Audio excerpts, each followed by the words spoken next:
권평의 증문즉답. 여러분 안녕하세요. 교회사의 여러 가지를 이렇게 같이 함께 얘기를 나눠보는 증문즉답의 권평 교수입니다.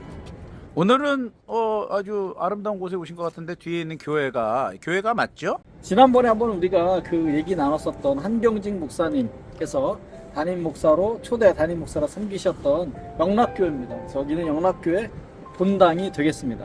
여기는 을지로 3가에 위치해 있고요. 지난번에 네. 얘기했던 것처럼 그 신의주 제2교회 다니실 때 굉장히 가난한 사람들이 살았던 그 동네에 가셔서 사례비를 받는 날이면 그 동네에 가셔서 자기가 받았던 사례비를 이렇게 퍼주곤 하셨다고 하죠. 이 당시에는 뭐 사례비라고는 하지 않았습니다. 요즘은 뭐 목회자 사례비를 사례비라고도 하고 뭐 이제 월급이라고까지 말하는 분들도 있는데 옛날에는 신수비라 그랬죠. 신수비. 신이라고 하는 거는 이제 달러물 신자고 수는 물수자입니다. 신수비라 그래서 사람이 물 없이 살 수 없고 또 이렇게 음식을 끓여서 사람만 먹어야만 했기 때문에 그 신수비라는 그런 용어를 사용을 하기도 했었습니다. 그럼 거마비는 뭡니까? 거마비. 거마비는 거라고 하는 거는 술의 거자고요. 아. 아는 말맞자입니다. 그래서 거마비라고 하는 거는 A 지점에서 B 지점으로 이동할 때 사실 뭐 인력거를 타거나 옛날에는 아니면 뭐 말을 타거나 아니면 뭐 마차를 타야 되기 때문에 그래서 이제 거기에 드는 비용이 있기 때문에 움직이면 다 돈이지 않습니까? 지금도 뭐 버스를 타든 뭐 전철을 타든 다 돈이니까 그래서 그런 거를 이제 통상 우리가 거마비라고 얘기를 하는 거죠. 자, 그러면은 우리 지난주에는 우리 김점동, 박에스터 네네. 선생님에 대해서 얘기했고 저는 굉장히 많이 그 파장이 남았어요. 개인적으로. 일단은 점동에서 에스더로 바뀐 인생이 그러시고 그 삶이 참 불꽃처럼 사셨고 그리고 나서 그 형제들이 또 선생님이 되시고 마리아는 그 다음에 베스는 또 간호사가 되시고 네네. 하는 그런 참 아름다운 그 한해글 그 어떤 언성 히어로들이 우리 많았구나 이런 생각이 들었습니다. 그래서 오늘은 또 무슨 얘기를 해주실지 궁금한데 혹시 오늘 이제 여기 오면서 그 남대문에 가볼까 생각을 했었어요. 남대문 시장에 이제 사람들이 많이 모이는 곳인데 그 옛날에는 그 이 복음 전도를 사람들이 많이 모이는 곳에 이제 전도자들이 가서 복음을 전하는 그런 방식을 했거든요. 사실 선교사들이 처음 왔을 때도 이 복음을 어디서 전했냐면 시장 통해서 많이 전했습니다. 왜냐? 사람들이 많이 모이니까. 우리나라는 지난번에도 그 아우네 장터도 갔었습니다만은 5일장 혹은 3일장 혹은 7일장 이런 식으로 장을 섰단 말이에요. 그래서 장이 섰을 때 사람들이 많이 오니까 그 사람들이 모이는 곳에 가서 복음을 전하는 그런 일들이 많이 있었습니다. 사실 그 우리나라 대학생들 제가 한번 그 어떤 통계 조사를 보니까 우리나라 대학생들이 기독교를 굉장히 부정적으로 생각하고 싫어하는 이유가 있어요. 싫어하는데 그 70%가 넘는 이유가 뭐냐면 전철이나 이런 데서 그 예수천당 불신지역 이렇게 그 외치는 그런 사람들의 모습을 보면서 싫다 이거예요. 기독교. 그 다음에 대학교 그 정문 앞에 거기서 크게 이렇게 뭐 지금은 코로나 시대여서 더 이상 그런 게 볼 수 없습니다만은 코로나 이전까지만 하더라도 이제 그 거기 앞에서 크게 마이크 들고 이렇게 예수천당 불신지역 외치는 그런 분들이 있었거든요. 그런 모습을 보면서 이 대학생들이 이게 막무가내라고 생각을 한 거예요. 그래서 사람들이 지나가는 길에서 크게 떠들고 이렇게 뭐 강요하는 듯한 그런 모습을 보면서 기독교에 대해서 굉장히 그 부정적인 인식을 갖게 됐다라고 하는 제가 통계를 본 적이 있습니다. 사실 이게 어떤 행위가 시간에 따라서 가치 평가가 달라진다라고 하는 거 우리가 많이 알 수 있거든요. 그러니까 적어도 지금부터 한 100년 전만 하더라도 사실은 이런 그 행위가 그러니까 이렇게 길거리에서 혹은 시장에서 이렇게 복음을 전하는 행위가 사실은 굉장히 그 사람들에게 각광을 받았던 그런 첨단의 그런 일이었어요, 사실은. 그래서 우리가 흔히 대학생들이 싫어하는 그 예수천당 불신지역 이걸 만드신 분이 사실은 최권능 목사님이란 분이에요. 사실 뭐 이름이 최권능? 그러면 이름이 권능입니까? 그건 아니고요. 성함은 최봉석.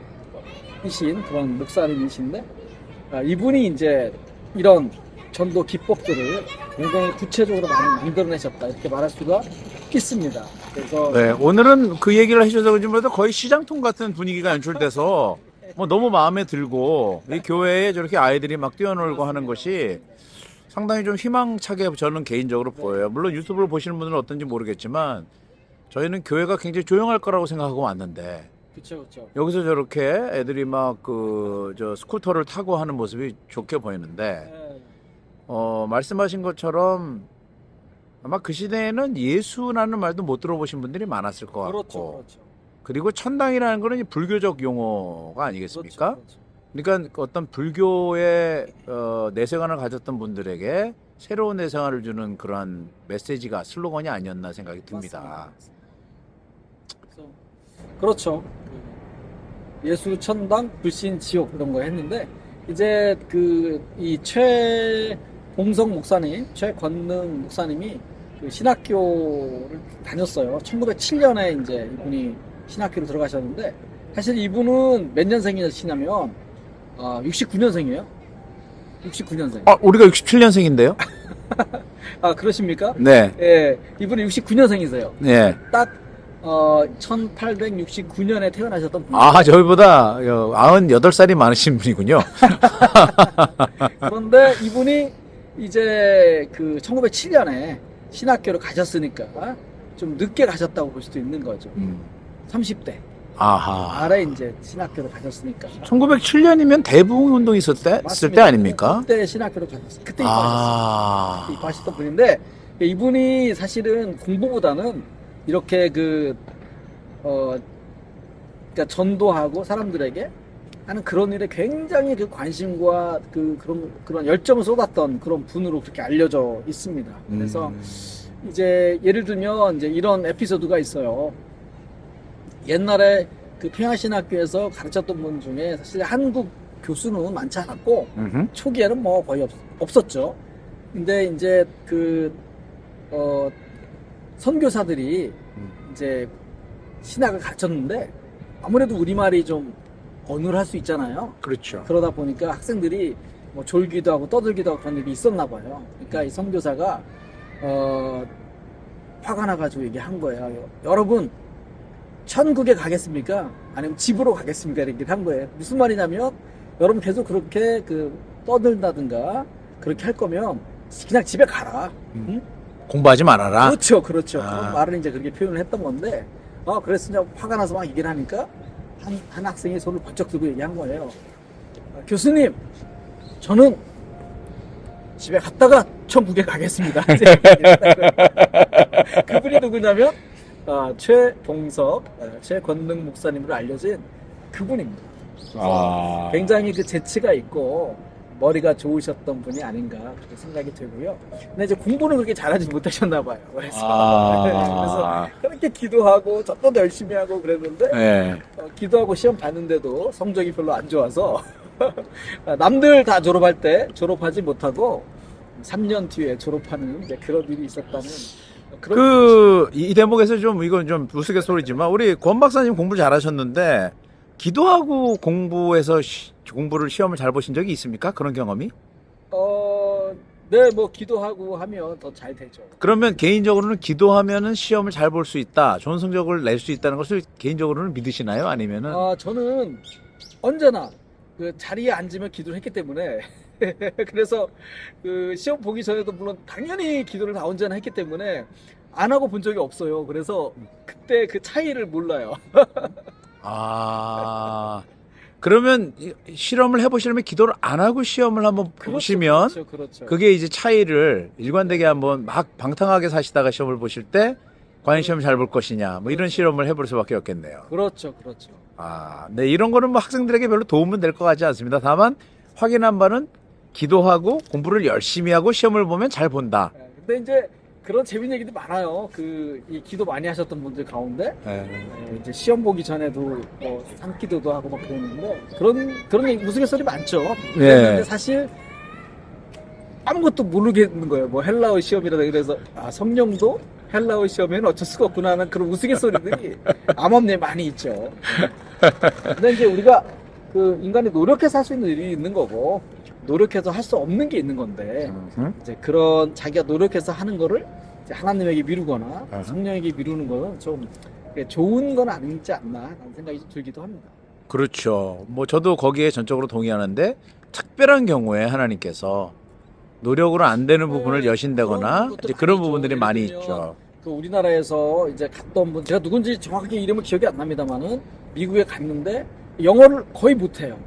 그런데 자기가 왜 미국에 오게 됐는지 그리고 여기서 내가 뭘 해야 되는지에 대해서 얘기를 해야 되는데 사람들 앞에 나가서 얘기할 기회를 갖게 된 거예요. 자기는 영어를 못하는데 그런데 놀랍게도 그렇게 갑자기 그 성령에 사로잡혀가지고 영어로 사람들에게 말을 할 수 있는 그런 일들이 있었다라고 하는 거를 제가 그래서 몇 차례 읽어본 적이 있습니다. 네, 뭐 저도 개인적으로 사도행전이나 이런 데 보면은 그렇죠, 그분들이 했던 랭귀지를 알아들었으니까 그렇죠. 뭐 충분히 가능한 일이 아닐까 생각이 그렇죠. 드는데 어쨌든 최건동 목사님에게는 그런 역사는 일어나지 않았군요. 그렇죠, 그렇죠. 여러분 특히 그 히브리어하고 헬라어는 어렵다는 걸 권 박사님은 히브리어 헬라 잘하십니까? 아 저는 잘 못합니다. 제일 잘하시는 랭귀지가 한국어고 그 다음이 그렇죠. 교회사를 하시니까 한자는 엄청나게 잘하시는 걸로 알고 있는데. 한쪽은 뭐 조금 네. 뭐 많이 압니다. 그러시군요. 그래서 이제 최건동 목사님 얘기를 좀 더 이제 하자면 그렇게 이제 공부를 1907년에 들어가서 하시다가 네, 네. 어떻게 됐나요? 이제 이분이 그 아까도 얘기했습니다만은 그런 장에 가서 그런 걸 많이 했어요. 전도를 많이 하셔가지고 이분의 그 당시로서는 최첨단 전도 기법을 활용을 하신 거죠. 이를테면 이제 아까도 얘기하셨지만은 이 당시에는 예수라고 하는 이름 자체를 못 들어본 사람 많다 이거예요. 그런데 이제 이분이 이제 장에 가가지고 걸어가면 사람들의 등을 탁 때리는 거예요. 한번 역할극을 해주시죠. 어깨를 탁 때리는 거예요. 네, 아니 저쪽에서부터 나오면서 출발. 자, 장입니다. 와글와글. 했어요. 예, 딱 때리고 이제 이 사람 놀라서 뭡니까? 뭐야? 이렇게 보면은 예수 그러는 거예요. 그래서 또 지나가요. 그때 다른 사람이 또 등을 딱 때리면 이 사람이 뭐야? 그러면 또 천당 그러는 거예요. 그러면서 또 가면서 불신 지옥 그럼 이 사람들이 도대체 뭐 하는 거야 이 사람이 무슨 말 하는 거냐 이게 궁금하니까 따라오는 거예요. 그때는 그게 희귀했던 일이군요. 그렇죠. 아까 말씀드렸죠 제가 첨단의 그런 전도 방법이었다고 얘기했었는데 그래서 이렇게 모이면 그 사람들 앞에서 이제 복음을 전하는 일을 이 최봉석 목사님이 하시게 됐던 거죠. 그러면 제가 갑자기 궁금한 생각이 드는데 그 당시에 모든 한국의 크리스천들이 전도를 열심히 했습니까? 전도 열심히 했죠. 그러면 어떤 방식으로들 하셨었는지 좀 뭐 몇 가지 얘기해 주시겠어요? 네네 이제 몇 가지로 나눠서 얘기를 하자면은 우선은 이제 그 여성과 남성, 네. 그다음에 선교사 이렇게 세 부류 나눠서 얘기할 수 있겠는데요. 여성들은 주로 전도 부인이라고 해가지고 네. 전도 부인이라고 해가지고 이제 이렇게 다니면서 여성들에게 복음 전했고요. 남자들은 이제 되게 그 원거리를 많이 다녔어요. 혼자 다니는 것보다도 선교사를 보조해가지고 초기에는 선교사를 보조해서 길잡이. 길잡이. 왜냐면 아무래도 이제 이 언어가 이렇게 자유롭지 않았기 때문에. 그러니까 현지인 어시스턴트거든요. 그렇죠. 그렇죠. 그래서 이제 그 다음에 이 선교사들은 주로 이제 그 번역된 성경을 가지고 다니면서 판매를 했어요. 성경을 판매하고 그다음에 복음을 전했는데 그러면 이제 주막에 들어가거나 이제 주로 아까 말씀드렸던 건 대중들이 많이 모이는 곳에서 전도를 했단 말이에요. 그래서 이제 사람들한테 이렇게 장이나 이런 데 가서 복음을 전하고 또 이제 다른 마을로 옮기고 하는 그런 일들을 많이 했습니다. 잠은 어디서 자냐면 주막에서 주막에서 잤습니다. 주막이 술집은 아니죠. 술집 먹을 거 다 하는 데죠. 여관 역할도 하고. I see. 그렇죠. 그래서 잠도 자고 밥도 먹고 술도 먹고 하는 사람들 많이 모이는 곳을 우리가 흔히 주막이라고 이야기를 하는 거 아닙니까? 술도 짜죠. 그래서 그러면 거기서 독방을 잡니까? 아니면 같이 다른 사람들이랑 같이 잡니까? 그 얘기를 하려고 그래요. 그래서 선교사들은 대개 이제 독방이나 이런 데서 이제 잠을 좀 잤고 이 함께 도왔던 이 사람 제가 기록에 읽어보니까 선교사 들어보니까 이렇게 나오더라고요. 그 선교사가 뭐라고 얘기를 하냐면 나는 저 사람은 저렇게 나와 함께 다니면서 복음을 전하느라고 힘들었을 텐데 거기다 짐까지 졌단 말이에요. 이 성경을 들고 다니다니까. 음. 그래서 너무나 힘들었을 텐데 나는 너무 피곤해서 지금 잠에 골아 떨어지는데 음. 이 우리나라 이 복음 전도자는 사람들이 많이 모여서 자는 그런 곳에 자면서 그 사람들 앞에서 자기의 신앙을 고백하면서 전도를 하는 거예요. 간증. 간증하면서. 그러니까 나는 지금 막 너무 피곤해서 그냥 쓰러져 잘게 바쁜데 이 사람은 잠도 안 자면서 그냥 막 확신에 찬 그런 놀라운 삶의 변화된 그런 것들을 사람들이 간증하면서 복음을 전한다. 그 소리를 들으면서 자기가 잠에 골아 떨어지는 그런 글들을 많이 적어놨어요. 선교사님들께서. 그렇죠. 그래서 정말 훌륭하다. 이런 이제 글들을 많이 써놓기도 했죠. 그러면 첫 번째가 그렇게 선교사님 보조였고 또 다른 방법으로 어떻게 전도했습니까? 금방 얘기한 것처럼 사람들이 많이 모이는 곳에서 또 이렇게 그 복음을 개인적으로 이렇게 전하거나 아니면 그 대중 앞에서 이렇게 복음을 전하는 그런 일들이 많이 있었죠. 그러면 그때는 사형리 이런 게 없었잖아요. 뭐 우리가 이제 미국에서 수입한 것 중에 뭐 사형리 같은 기법이 있는데 그때는 그럼 어떤 식으로 사람들에게 복음을 전했습니까? 예수가 누군가? 그냥 그러면 이제 역할극을 해보면 사람들이 많이 있어요. 그러면 최근능 목사님은 예수, 전당 이렇게 하셨고 불신. 다른 분들 같은 경우는 어떻게 하셨습니까? 도대체 무슨 말이냐? 이제 그 예수의 복음에 대해서 이제 간략하게 설명해주는 방식으로 이제 했던 거고. 다른 분들은 그냥 소리를 지르기 시작했습니까? 여러분 이렇게 얘기했습니까? 어떻게? 뭐 이제 예수 믿으라는 그런 얘기를 한 거죠. 그러면서 그 성경에 나오는 이야기들을 이렇게 이제 들려주는 거죠. 귀신을 쫓아내신 이야기, 죽은 사람을 살려주신 이야기, 여러 가지 그런 그 사람들이 이렇게 듣고 싶어하는 그런 걸 하기도 했고요. 네. 또 이제 이 선교사들은 아무래도 그 미국이라든가 영국에서 왔기 때문에 아무래도 이제 그 발전된 나라에서 왔기 때문에 그런 나라 사람들이 흥미를 가질 만한 그런 새로운 문물, 문명 이런 것들을 이제 보여주는 방식으로도 했어요. 그래서 예를 들면 언더우드는 이제 뭐 여러 가지 그 새로운 문물들을 가지고 다니면서 사람들에게 보여주는 거예요. 그럼 사람들이 이제 이게 뭐냐 도대체 일단 사람들 몰리게 하고 하면서 이제 복음을 전하는 방식도 사용을 했던 거죠.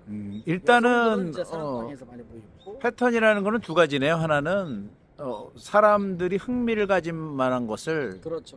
계속 모은 다음에 그 다음에 이제 복음을 복음을 전하는. 그렇죠. 근데 저는 누군데 이러이러한 얘기를 이제. 그렇죠. 그리고 그 당시에는 이제 스토리 같은 것이 귀하니까 그런 얘기가 재밌었겠군요. 그렇죠. 뭐 삼손 얘기든 다윈 얘기든 그런 얘기가 재밌었겠네요. 선교사들 그때 많이 받기도 했어요. 그런데 또 맞아요. 왜냐면 이제 옛날에는 초기에는 그 외양 일체라 그랬어요. 그래서 외놈과 양놈은 하나다. 그래서 다 우리나라를 먹기 위해서 온 놈들이다. 마이씨. 그러니까 지금 말로 하자면 제국주의 앞잡이다. 이렇게 생각을 했던 거죠. 그래서 이제 선교사들에 대해서 굉장히 그 반감이 있어서 돌을 던진 사람도 있었고.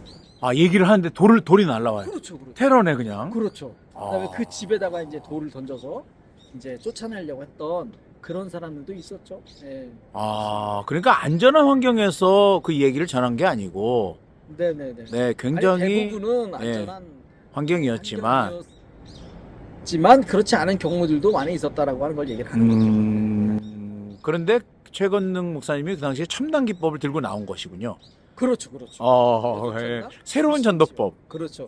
왜냐면 사람들이 느낌 예. 따라가면서 예. 예수 그러면 뭐야? 모르고 했던 그런 건데 근데 그런 게 100년이라고 하는 시간이 지나면서 지금은 이제 사람들에게 이렇게 환영받지 못하는 그런 이제 방식이 되어 버린 거죠. 왜냐? 우리 예수가 누군지 모르는 사람 거의 없거든요. 그 당시엔 몰랐었고 모르는 사람이 없는데 그거를 굳이 이런 방식으로 사람들이 원하지 않는 방식으로 또 어떻게 보면은 굉장히 그 강압적일 수 있거든요. 네, 비인격적이죠. 네, 이렇게 하는 그렇기 때문에 이제 그런 식으로 느낄 수 있었기 때문에 오늘날의 이제 시대에는 그 맞지 않는 그런 방식일 수도 있는 거죠. 그러나 결국 원래 갖고 있던 생각은 저는 훌륭하다고 생각합니다. 그러니까 그 당시에는 인포메이션 자체가 없었기 때문에 인포메이션을 알려주는 그렇죠. 그런 미디에이터로서의 예수, 천당, 불신, 지옥이라고 하는 아주 간략한 문구로 그 전체를 축약한 다음에 그걸 알려주고 그리고 나서 그 사람이 예수를 믿게 되면 그다음부터는 성경 공부 같은 걸 하나요? 그렇죠. 그 내용이 예수가 누군지, 그렇죠. 천당이 뭔지, 그렇죠. 불신이 뭔지, 지옥이 뭔지 이런 그렇죠. 것들을 디테일하게 가르쳐주는 성경부가 이어졌겠군요. 그렇죠. 그래서 우리나라는 이 첫째로 중요하게 생각했던 게 성경이에요. 아하. 네, 그래서 반드시 성경을 혼자 공부하기도 안 두었고 여러 사람이 같이 모여서 성경을 공부하게 했고 그게 바로 뭐냐면 우리가 흔히 말하는 사경회입니다. 사는 뭡니까? 사는 조사하다 할 때 사자예요. 조사하다. 그렇죠. 경은? 성경을 얘기하는 거죠. 회는? 경전. 회는 모임이죠. 그러면 성경을 조사하는 모임. 그렇죠. 성경을 조사했군요. 조사한다기보다는 이제 살펴보고 연구하고 공부하고 이제 그런 거죠. 아까 내가 말씀드렸던 그 선교사님 쓴 글에도 보면은 이런 말이 나와요. 예전에는 이렇게 주막을 간단 말이에요. 그러니까 이 같은 주막을 여러 갈 수 있는 거예요. 왜?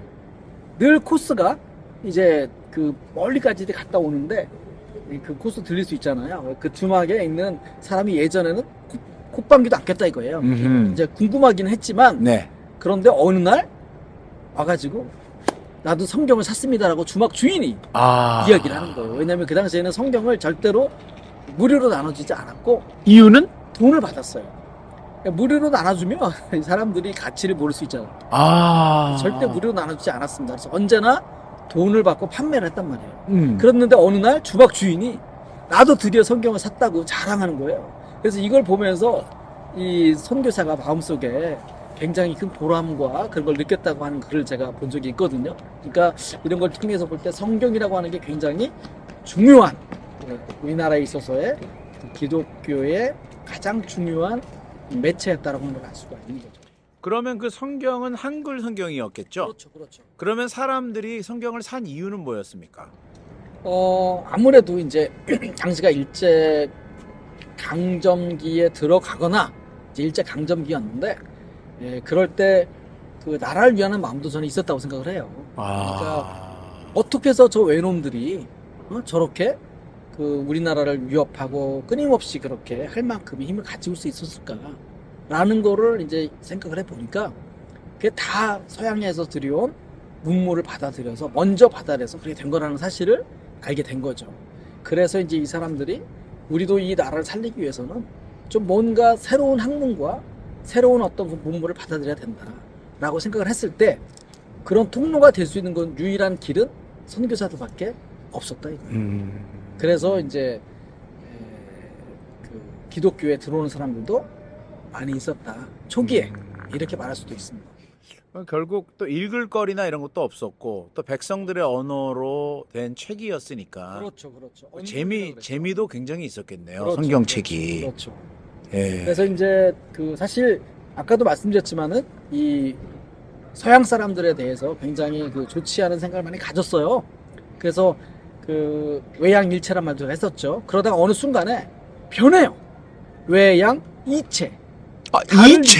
다를 이자, 몸체자. 아하. 이게 다르구나라고 하는 것을 알게 된 거예요. 일본과 서양은 다르구나. 그렇죠. 그래서 일본은 우리를 괴롭히고 우리를 그 점령하려고 하는 그런 놈들이지만 서양 사람들은 다르다.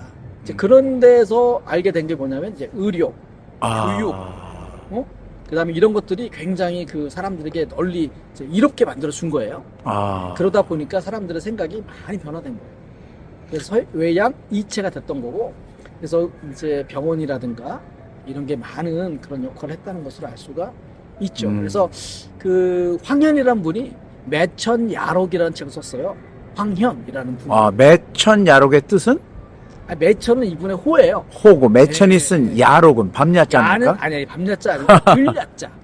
들야자. 들야자. 록은 기록. 매천이 쓴 들의 기록. 들의 기록은 아니고요.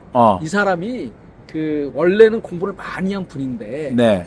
이렇게 그 조정에 나아가지 않았어요. 그러니까 서원에서 공부한 분이고, 네. 그 굉장한 분의 제자임에도 불구하고 네. 이 조정이 좀 썩었다고 생각을 해가지고 그래서 이 출사하지, 그걸 출사라 그러는데 출사를 안 한 거예요.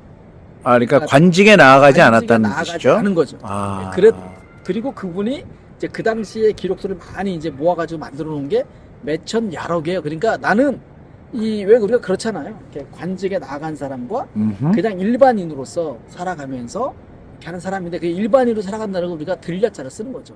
아, 야인. 그렇죠. 아, 제가 오늘 굉장히 새로운 걸 많이 배워서 네. 굉장히 좀 지식 공부가 많이 되는 것 같습니다. 야인이 들야자가 그런 뜻이군요. 그렇죠. 야인이 바로 그런 뜻입니다. 아, 그럼 그래서- 야 할 때 야도? 마찬가지입니다. 아, 여는 이제 정권을 잡은 중심부에 있는 사람들이고, 그렇죠. 야는 바깥에서 그렇죠. 못 잡은 사람들을 그렇죠. 야로. 그렇죠. 그래서 제가 오늘 좀 들으면서 좀 정리를 좀, 우리가 벌써 30분째 얘기하고 있는데 좀 드는 생각은, 자, 이렇게 정리해 볼 수 있을 것 같습니다. 1번, 여러 가지 전도 방법이 있었다. 그리고 전도를 했다. 모두가 전도를 했다. 근데 방법은 다 달랐다. 거의 비슷했죠. 비슷했지만, 일단은 사람들이 있는 곳으로 갔든가, 찾아가는 예. 정도를 했다. 또는 사람들을 모으던가. 그렇죠. 그렇죠. 그리고 거기서 일단 예수님과 복음에 대한 소개를 한 이후에 그렇죠. 거기에 관심이 있는 사람들을 다시 찾아오면 그렇죠. 성경을 조사하고 연구하는 그렇죠. 모임을 통해서 이분들이 진리를 깊이 그렇죠. 알게 그렇죠. 되고 그렇죠. 그 다음에 교회에 예수를 믿게 되는 그렇죠. 그런 어떤 프로세싱이 있었군요. 그렇죠. 그렇죠. 아, 뭐 더 자세하게 얘기하려면 뭐 할 수 있는데 네. 하여튼 뭐 그런 식으로 이어졌다고 볼 수가 있겠습니다. 그러면 지금 저희가 지금 생각할 때 지금 뒷부분은 같은 것 같고요. 어쨌든 성경을 배우고 익히는 데서 예수님을 알게 되는 거니까 그 다음에 예수를 믿게 되는 건데 그렇죠.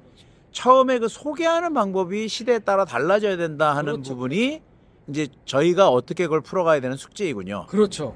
맞습니다. 그러니까 이 당시에 이제 그 최봉성 목사님, 최권능 목사님이 하셨던 방식이 이 당시에는 최첨단의 방법이었지만 오늘의 시대는 맞지 않는 거예요. 그러니까 오늘의 시대는 오늘의 옷을 입어서 기독교를 복음은 그대로지만 그 복음의 옷 입히는 방식을 좀 다르게 해서 해야 되지 않겠나 하는 생각을 하는 거죠. 그래서 오늘날에는 젊은이들이 관심을 느낄 만한 어떤 새로운 그런 것들을 개발해낼 필요가 있는 거죠. 그 부분은 굉장히 어려운 질문이기도 하지만 그냥 우리 권 박사님이 대학에서 지금 학생들을 가르치고 계시고 젊은이들을 만나고 계시는 분이시니까 요즘의 젊은 대학생들 뭐 20대 30대를 보실 때 이분들에게는 무엇이 가장 많이 어필할 거라는 생각이 드십니까? 제가 이제 2000년대 초부터 이제 대학에서 강의를 하고 가르쳤는데 이게 또 다르더라고요. 왜 이제 초기에는 이제 학생들이 그 당시에 뭐 개그 콘서트라든가 여러 가지 이제 재밌는 그런 것들이 있었어요. 그러니까 주류가 있었어요. 그러니까 야구, 그다음에 개그 콘서트 같은 그런 개그 프로그램들 이런 것들을 학생들이 이제 되게 보고 그런 얘기를 하면은 어떤 래퍼가 형성이 돼요. 그래서 이 이야기를 끌어나갈 수 있는 게 됐단 말이에요. 근데 시간이 지나가면서 이제 포스트 모더니즘 시대가 이제 더 점점 이제 확산이 되면서 이제는 이게 너무나 이 관심들이 너무나 이제 달라지는 거예요. 특히 게임. 그래서 저도 이제 한 달에 한 번 정도는 반드시 개그 프로그램을 꼭 봤습니다. 왜? 학생들과의 그런 래퍼를 형성하기 위해서. 네. 근데 이제는 학생들이 그런 걸 더 이상 안 보고 예. 이제 게임이라든가 이런 걸 하는데 제가 그거는 잘 못하겠더라고요. 예. 어떻게 하는 줄도 모르고 접근 예. 방식도 모르고 이제 그러면서 예. 일단 들어가지를 못하실 거예요. 그렇죠. 접근 자체가 이제 어려워가지고 이제 어렵더라고요. 그래서 못했어요. 그래서 이제 아무래도 저는 이제 아날로그식이 더 편한 예. 사람이기 때문에 그래서 이제 못했어요. 그래서 새술은 새 부대에 담으라 그랬는데 어쨌든 새로운 젊이들 가운데 이런 복음에 사로잡혀서 훌륭한 최권능 목사님 같은 그런 새로운 어떤 뜨거운 열정을 가지고 복음을 전할 수 있는 그런 사람들이 많이 있었으면 좋겠다는 생각이 듭니다. 오늘은 어째 공부를 하기보다는 그냥 이 선교 전도에 관한 그런 이야기 같기도 한데요. 어쨌든 그렇습니다. 아니 뭐 우리가 어제 공부한 적이 있나요? 지금 여기서 대화한 거밖에 없는데 직문직담의 매력은 공부가 아니라는데 그렇죠. 저는 특징이라고 보고 준비가 되지 않았다는 것에 매력이 있다고 생각합니다. 제가 그냥 들으면서 느끼는 것은 제가 90년대생이 온다라는 책을 읽었었는데 거기 아주 인상 깊었던 거의 마지막 결론부에 이런 얘기를 하더라고요. 가장 큰 특징은 요즘의 90년대생들은 말로 하는 것은 듣지 않는다. 그런데 그 사람의 삶으로 보이는 것은 인정을 한다는 얘기예요. 결론을 내리면 네네네. 그러니까 뭐 라떼는 말이야라든지 네네. 꼰대처럼 말한다든지 하는 것은 듣지 않고 아무리 그게 합리적이고 의미 있는 말에도 듣지 않고 그 사람의 행동과 말이 일치될 때는 인정해주는 네네네. 그런 특징이 있다고 제가 들었는데 그거는 100년 전 선교사님들이 말씀하셨던 것이나 왜냐하면 외양 일체에서 외양 이체로 되는 순간이 복음이 확장될 수 있는 큰 그렇죠. 문이 열렸다고 생각하거든요. 그렇죠. 결국 그거는 선교사님들 크리스찬들의 삶이 헌신적이었고 그 사람들이 모범이었고 우리와는 다른 삶을 살았던 사람들로서 인정받았을 때 그 인격을 통해서 그 말들이 들리기 시작했다는 면에서는 지금이나 그때나 본질은 똑같지 않은가 네네. 하는 그런 생각을 좀 해보게 됩니다. 네네네. 그 어떻게 권 박사님 생각에도 제 생각에 이렇게 예, 좋습니다. 뭐 사실 그 당시 살았던 지금 최봉성 목사님이라든가 그 분들은 전부 다 그 지행일치가 되는 그런 분들이었죠. 그리고 그 당시에 그 교회라고 하는 거는 지행일치를 하지 않으면 교회를 다닐 수가 없었어요. 왜냐하면 7이라고 하는 게 굉장히 셌기 때문에 예, 요즘처럼 뭐 전보러 간다? 그러면 바로 7이 받았습니다. 7위는 어떻게 합니까? 7이요? 네. 전보러 왔습니다. 그럼 어떻게 됩니까? 갔다 왔어요. 네. 이제 누구에 따라 달라질 수 있는데 네. 아 그게 무슨 무슨 집사 고관 대작이든 아, 무슨 그런 거 사회에서 이런 거 상관없죠. 안에서는- 교회 안에서는. 저 전부 상관없습니다. 자, 전보러 갔습니다. 자, 맞습니다. 그러면은 교회에서 알게 됐다. 그러면 이제 당회가 열려서 7위에 들어갑니다. 오케이. 그러면 수찬 정지. 수찬이랑 누구죠? 아, 수찬이라는 사람 이름은 아니고요. 예, 우리가 하는 떡과 포도주를 받는 네. 요즘으로 말하면 성찬식이군요. 성찬 예식입니다. 그 성찬 예식을 중지하는 겁니다. 그분은 못 받아. 아. 그러니까 다른 사람들은 전부 다 떡과 포도를 받을 수 있지만 이분은 못 받는 거죠. 수찬 정지라고 그럽니다. 그거를. 오케이. 또는 예배드릴 때 일어서서 예배. 일어서서 예배드려야 자기 돼요. 혼자 일어서서 어디 뒤에서 아니면 맨 앞에서. 뒤에서. 그거는 우리나라 학교가 그 도입한 것 같은데요. 일어서서 예배드리는 거. 그러니까 예를 들면 내가 장로인데 네. 전보러 갔단 말이에요. 네. 혹은 내 자식이 믿지 않는 그리스도를 믿지 않는 사람과 결혼을 했다. 그러면 7일 받았어요. 아, 그것도 7일 받았습니까? 와. 와. 아까 말씀드렸던 그런 식으로 예, 그러면 징계를 받았어요. 교회에 오는 게 막 웬만해서는 다 오라 그러는 게 아니고 네. 그것을 엄격하게 하지 않으면 교회에서 쫓겨나는 교회에서 어떻게 보면은 좀 하는 것들이 일반화돼 있었다는 거군요. 그렇죠. 왜냐하면 이 당시에는 교회 공동체에 들어가는 게 자체가 들어갈 수는 있지만 거기서 여러 가지 예를 들면 학습이라든가 세례라든가 하는 이런 과정들이 굉장히 타이트하게 있었어요. 그거를 통과하지 못하면 그 참된 기독교인이 되기 어려웠던 거죠. 그럼 굉장히 사실은 숫자는 적었지만 질은 높았어요. 질은 높았고 그렇죠. 교회가 자신감이 있었던 거군요. 그렇죠. 그러니까 차별화가 있었었고. 그렇죠. 그거는 상당히 그 초기 교회 공동체, 300년 이전에 교회 공동체 양상과 거의 똑같았군요. 그렇다고 볼 수 있습니다. 아. 그래서 사람들에게 존경받는. 그러니까 그런 대중화보다는 그렇죠. 참된 그리스도인을 제자로 만드는. 그렇죠. 아니, 대중화를 시켜가는데, 그러니까 이제 평신도냐, 집사를 받기 위한 거나, 이런 것 따라서 그 학습과 세례와 이런 교육들이 굉장히 철저하게 이루어졌다. 이렇게 볼 수가 있는 거죠. 그래서 지행이 이제 일치할 수 있는, 그래서 자기의 신앙을 고백하는 사람들이 이제 교회 공동체의 일원이 되는 그런 거라고 볼 수가 있겠죠.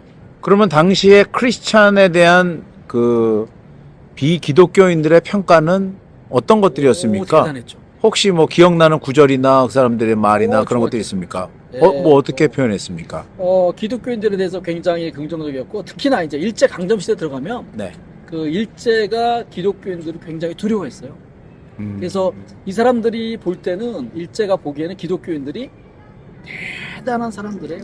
거인들이에요, 거인들. 이 사람들이 기독교인들이 걸어갈 때는 쿵쿵 소리가 들릴 정도로 두려운 사람들. 그래서 예를 들면 우리가 주기철 목사님, 예. 사실 그분은 신사참배 반대한 거밖에 없어요. 예. 그런데 이분이 죄명은 뭐냐면 일본의 국가의 기본을 흔든 반역죄예요. 아. 그러니까 기독교인들에 대해서 굉장히 그 두렵게 생각을 했죠. 아. 그러니까 지금도 이제 일본에는 우파들이 있잖아요. 네. 뭐 크게 이제 활동을 안 하더라도 뭐 찌질하게 활동하는데 예전에는 이게 뭐 일단 그 뭐 지금은 우파라고 볼 수는 있겠지만은 일본의 그 뭐 60년대, 70년대, 80년대에도 일본의 기업들이 세계 각국으로 흩어졌잖아요. 네. 미쓰비시라든가 여러 가지 맞습니다. 기업들이 가가지고 예. 거기서 또 그 얻은 지식들을 일본의 정부에다가 제공을 했어요. 음흠. 그런데 이 시대, 그러니까 일제 강점 시대 이전부터 이 사람들이 있었어요. 그 중에 유명한 게 이제 흑룡회라고 있습니다. 블랙 드래곤이라고 흑룡회라는 게 있어가지고 이 사람들은 그 정식으로 무슨 그 직위를 가지거나 아. 그런 건 아니었지만 음. 그 일본을 위해서 정보원 역할을 했던 사람들이고 음. 그래서 그 심지어는 헌병과 경찰도 이용할 수 있는 아. 그리고 일본의 수상과 대화를 나눌 수 있는 약간 음모론 분위기가 나네요. 그렇죠. 그런 사람들이었는데 이런 사람들이 가장 두려워했던 사람들이 조선의 크리스찬들이었다. 아. 라는 기록들이 있습니다. 아. 상당히 자긍심이 높아집니다. 그렇죠. 요즘에 갤럽이나 이런 데서 나오는 조사에 의하면 상당히 좀 많이 위축되고 마음이 아픈데 그렇죠. 기독교에 대한 선호도라든지 그런 것들이 그렇죠. 그 당시에는 그런 것들로 그리고 그런 것들의 지행일치, 그렇죠. 언행일치가 있었다는 사실 뭐 것이 사실 우리의 기독교도 그렇고요. 네. 공산주의자도 마찬가지였습니다. 사회주의자들도 사실 이 당시에 얼굴 하얘가지고 사회주의자들 그 사람들도 굉장히 그 어떤 그러니까 인민을 위한 정말 진정한 어떤 공동체를 위한 어떤 그런 게 있었단 말이에요. 그래서 그 고통을 그 이렇게 초기 사회주의자들은 사람들이 많이 존경받았습니다. 아, 예, 더 이상 얘기하면 조금 문제가 될 수 있으니까 사회주의자들 얘기는 여기서 끊도록 하고 지금은 안 그러잖아요. 예. 뭐 제가 알기로는 권 박사님은 열렬한 반공주의자로 알고 있는데 그렇죠. 그 당시 그래서 그런 이념이나 이데올로기나 신앙이 먹히는 결국 그 진짜냐 하는 그 신앙이나 신념을 이 사람들은 몸으로 보여줬던 사람들이고 지금은 이제 입으로 보여주는 그런 차이가 있지 않겠나라는 생각을 해보는 거죠. 네, 입으로 하는 것은 힘이 없지 않겠나. 그리고 우리 뭐 지난주에 부활주의를 지났습니다만 결국 예수님의 부활이 살과 뼈로의 부활이었다. 그렇죠. 오늘 누가복음 말씀 읽어보니까 주님의 살과 뼈를 강조하시더라고요. 결국 그 살과 뼈라는 실제성 그리고 몸으로서의 삶 그런 것들이 결국은 복음의 기초가 된 것과 똑같은 그런 일들이 100년 전에 최근도 목사님의 그저 예수천당 불신지옥이라는 그 구호가 아니고 그렇죠. 살과 뼈가 그 안에 있었던 혀가 거죠. 아니라 그렇죠. 행함으로 보여줬던 네. 삶으로 보여줬던 그런데 사람들이 아마 감동을 받은 게 아닐까 이렇게 생각할 수 있을 것 같습니다. 그게 아마 경건의 모양만 있는 것이 아니라 경건의 능력이 있으셨던 그렇죠. 최건능 목사님이 아니셨나 그렇죠. 그런 생각이 드네요. 네. 이분은 해방되기 전에 주기철 목사님 돌아가시고 얼마 뒤에 잡혀서 고문 받으시고 그리고 석방돼서 얼마 뒤에 병으로 돌아가셨습니다. 네. 44년인가요? 44년에 아마 돌아가시지 않았나. 네. 자, 오늘은 여기까지. 네, 오늘 아주 최건능 목사님 얘기부터 시작했지만 한국교회 교인들이 어떻게 전도했고 어떻게 삶으로 모범을 보였는지 저는 굉장히 많이 배웠습니다. 그리고 다시 한번 나도 그렇게 살아야 되겠구나. 그리고 그거밖에는 남는 것이 없겠구나 하는 그런 아주 큰 좀 울림이 있는 시간이었습니다. 특별히 오늘 좀 이 영상이 많이 흔들릴 겁니다. 왜냐하면 우리 좋은 장비를 그동안 사용했었는데 오늘은 스마트폰으로 예. 사용했고요. 그래서 그런 생각이 들었습니다. 혹시 뭐 이 유튜브 방송이 너무 좋으시거나 그러시면 뭐 장비를 제공하시거나 또는 기증하셔도 괜찮으니까 네. 자기가 그런 장비가 있다. 카메라나 또는 마이크나 또 트라이팟이나 또는 뭐 그런 것을 사주고 싶다 하시는 분들은 얼마든지 환영합니다. 예. 네, 뭐 스마트폰으로 하는 것도 충분합니다. 아름답지만 더 아름다운 영상을 원하시면 뭐 그런 장비나 이런 것들이 제공이 되면 좋겠다는 생각이 아주 듭니다. 얘기하기 어려운 거를 또 얘기해 주셔서 감사합니다. 아니 전혀 어렵지 않습니다. 왜냐하면 이걸 보다가 답답하신 분들이 있으면 참여하시면 되니까. 예, 그리고 본인이 또 촬영을 하고 싶다. 언제든지 환영합니다. 네, 이 내용이 좋기 때문에. 그래서 그런 함께 만들어가는 그런 증문즉답. 함께 만들어가는 권평의 증문즉답.